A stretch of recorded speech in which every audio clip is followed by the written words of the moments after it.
para sa SONA. Nakahanda na. Ako, bakit kasi nakangiwi ito? Pero first time to na maraming nag-agree dito sa itsura ng FEG. At aabangan daw nila ito paano gumalaw. Oo, kasi gumagalaw-galaw daw eh. Yung gumaganon, bumubula. Kasi ang ano daw ibig sabihin nun ay pambubudol. Nako, ito ang video. Tapos ito kasi magic hat to eh.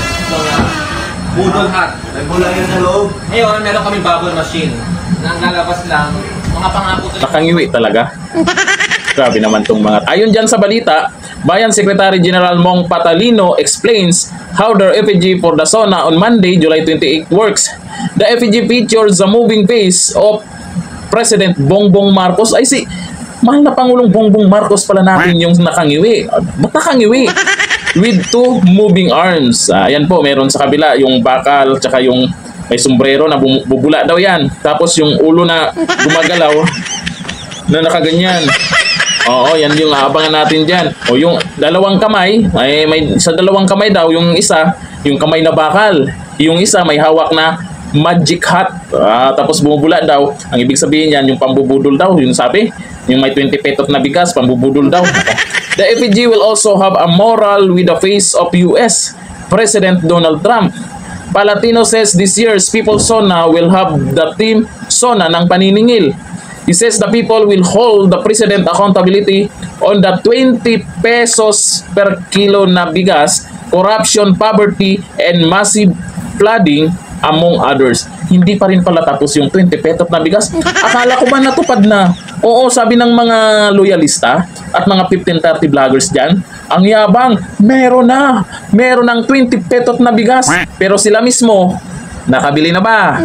Hindi, di ba? Wala pa rin pala. Yung 20 pesos na bigas kasi na yan, dapat sa merkado na makikita natin makabili kahit sino. Ngayon, ano na? Budol pa rin ba? Kung nagtatanong lang ha. Uy, maganda to ha. Abangan po natin sa Lunes kung anong gagawin nila dito sa effigy na to na nakangiwi talaga. Kayo naman talaga. Gagalitin nyo na naman yung cute nating first lady niyan. Di ba? So, nakangiwi yung... Grabe kayo, nakangiwi talaga.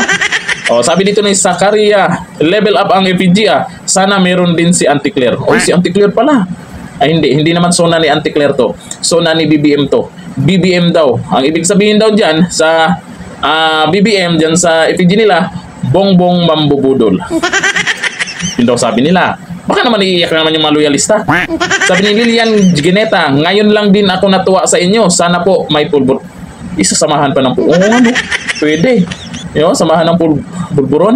Sabi ni Cedric Sabio, dati galit ako sa ganito. Ngayon, maintindihan mo na sila. Yun po ang tingin po ng karamihan ngayon. Kasi dati pag may mga SONA, ay iilan lang sila na nagustuhan yung pinagagawa ng mga nagrarally dyan.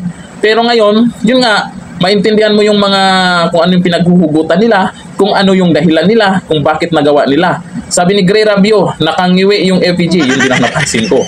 Dati bad trip ako sa mga nagrarally. Pero ngayon, naiintindihan ko na sila.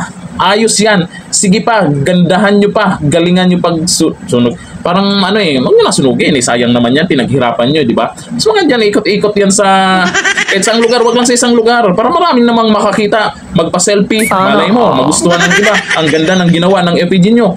Magpa-selfie. Dahil sikat yung nilagay nyo dyan. Nakangiwi pa. Picture-picture. May mga magbablog. Huwag nyo lang sunugin. Para sa akin, huwag nyo nang gawin na sunugin. Mas maganda, iikot nyo pa sa ibang lugar. Kahit wala ng SONA. Maganda, di ba? Anong masasabi nyo po dito sa ginawa nilang effigy na nakangiwi pa? Sabi nila, si Dunyo daw yan Tanong ko lang, kamukha ba? Hanggang dito na lang ang video. Bye-bye.